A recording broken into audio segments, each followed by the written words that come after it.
뉴 펀드레이징은 금주의 눈에 띄는 펀딩 사례를 통해 새로운 비즈니스 모델에 대해 알아보는 영상입니다. 안녕하세요. 박석희 소장입니다.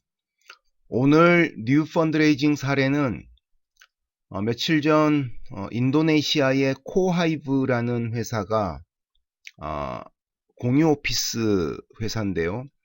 이 회사가 한국의 벤처 캐피탈로부터 대규모 펀딩을 받았습니다.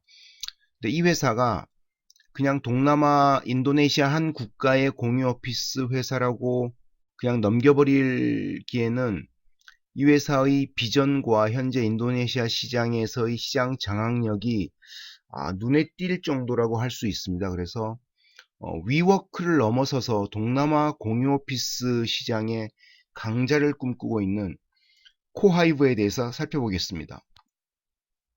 먼저 이번 펀드레이징 내용을 살펴볼게요. 며칠 전 6월 20일 날 코하이브는 시리즈 B 라운드로 1350만 달러 펀딩을 받았습니다. 이 펀딩을 주도한 회사는 한국의 스톤브릿지 벤처스라는 회사인데요. 한국의 대표적인 벤처 캐피탈 중에 하나죠. 이 스톤브릿지 벤처스가 주도를 했고, 같은 한국 벤처 캐피탈 회사인 코롱 인베스트먼트와 ST 에셋 인베스트먼트가 이번 펀딩에 같이 참여를 했습니다. 또 동시에 인도네시아 현지 부동산 업체와 HNCK 파트너스 같은 기존 투자자들도 이번 펀딩에 참여했습니다. 코하이브는 이번 펀딩 1350만 달러 펀딩을 기반으로 현재 5개 도시 31개 지역에서 공유 오피스 렌탈 공간을 제공하고 있는데, 이걸 더 확대하는 것은 물론 하우징, 그러니까 그 숙박 관련 시설이나 리테일, 이벤트 관련 스페이스를 제공하는 이런 영역으로 사업을 확대할 계획이라고 합니다. 코하이브가 어떤 회사인지 살펴보겠습니다. 원래 2015년도에 설립된 인도네시아 회사인데요.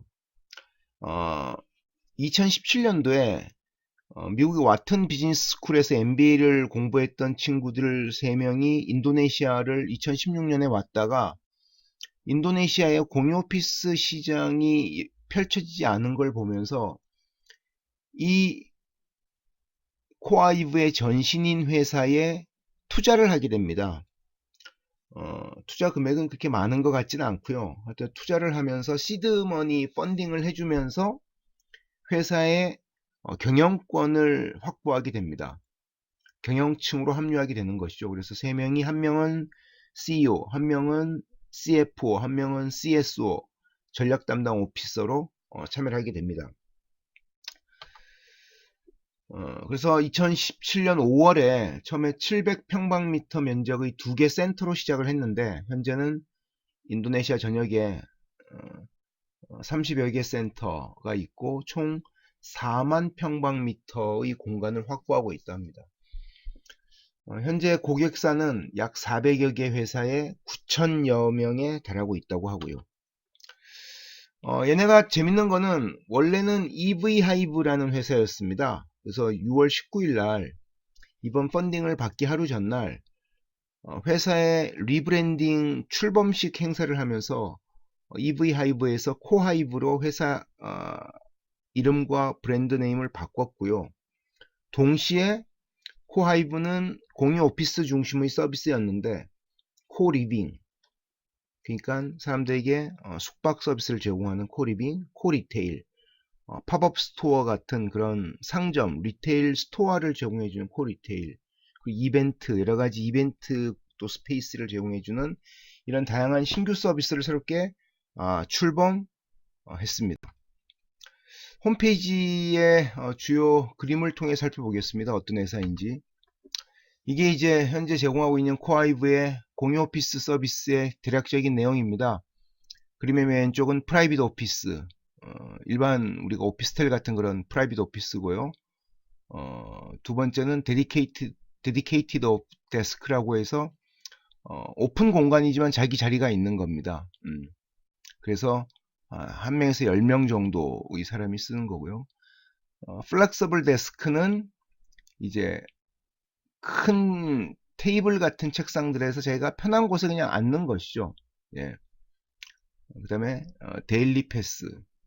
그래서 뭐 하루 정도 와서 특별하게 일을 하거나 이럴 때 이제 데일리, 마치 독서실 같은 개념이라고 이해하면 되겠습니다. 그 얘네가 제공하고 있는 최근에 서비스 시작한 코리빙 같은 경우 이런 겁니다. 맨 위쪽에 침대에 있는 그림은 당연히 이제 침실이고요. 맨 밑에도 침실이고, 그 다음에 두 번째 Complete Facilities를 보면은 피트니스 센터 같은 것도 이 숙식을 제공하는 공간에서 다 제공해 주고요. 그다음에 오른쪽 같은 경우는 그런 뭐 엔터테인먼트를 하거나 휴식할 수 있는 공간도 제공해 주고 있습니다. 얘네 홈페이지를 보니까 기존의 호텔이나 혹은 다른 숙박시설에 비해서 이렇게 깔끔한 서비스를 제공함에도 불구하고 이 숙박료, 그러니까 주로 월 렌탈료겠죠, 가 상대적으로 많이 저렴한 것으로 나타나 있더라고요. 세 번째는 이제 코 리테일 서비스입니다. 코 리테일은 장기 매장 서비스를 해주는 것도 있고, 단기에 맨 밑에 그림처럼 일시적인 팝업 스토어를 만들어주는 이런 서비스도 같이 하고 있다고 합니다. 그래서 요즘 같은 경우 예를 들면 새로운 신제품을 내놓고 테스트용으로 매장을 운영해 보고 싶은 기업들 같은 경우는 정식 매장을 확보하지 않으면 쉽지 않다는 거죠. 하지만 이런 코 리테일 같은 서비스를 이용할 경우에 한 달만 매장에서 설치해보고 빠질 수도 있는 그런 이제 파일럿 테스트 같은 걸 하기에 유통 테스트를 하기에 상당히 좋은 서비스라고 할 수 있겠습니다. 우리가 이제 코아이브 서비스를 보면서 현재 제가 위워크 홈페이지를 가보니까 위워크는 자카르타의 일부 서비스를 시작했고요. 홈페이지에 나와 있는 그림은 있습니다만 아직 가격을 제공해 주지 않는다는 메시지가 있는 걸 봐서 현재 자카르타, 인도네시아 서비스 중에 자카르타 서비스를 막 이제 세팅하고 있는 단계인 것 같습니다. 그러니까 얘네 코아이브는 글로벌 시장에서 공유 오피스 시장이 뜨는 걸 알고서 인도네시아에 그런 서비스가 없다는 걸 보고 먼저 시장을 선점을 한 것이죠. 그래서 우리가 글로벌로 새로운 트렌드가 나왔을 때 로컬 시장에서 그런 새로운 트렌드를 어떻게 접목하고 시장을 선점할 것인가를 항상 고민을 하다 보면 이렇게 좋은 기회를 맞이할 수 있다는 걸 알 수가 있고요.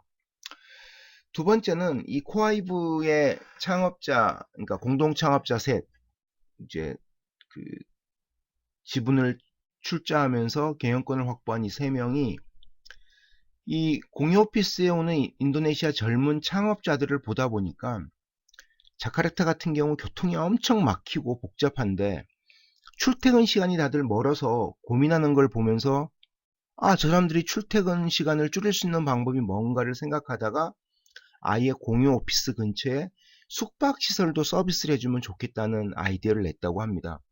그게 발전돼서 지금의 코리빙과 코리테일까지 나온 것이죠. 그래서 어떤 고객들의 숨어있는 수요를 발굴하기 위한 노력들, 이런 부분들을 우리가 잘 하다 보면 글로벌 업체들과 좀 더 차별화하면서 시장을 선점할 수 있는 기회를 볼 수 있을 거란 생각이 들고요.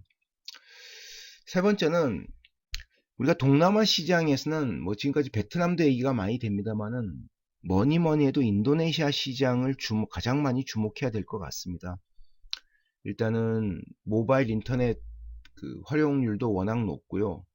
지금 공유경제 같은 경우도 차량 공유 서비스 이런 거는 인도네시아를 항상 거점으로 동남아 서비스가 확대되는 추세를 보이고 있습니다. 그래서 현재 한국의 여러 지자체에서도 창업 관련 프로그램을 인도네시아의 업체들과 제휴해서 하는 경우도 많이 있을 정도로 관심들을 많이 가지고 있습니다.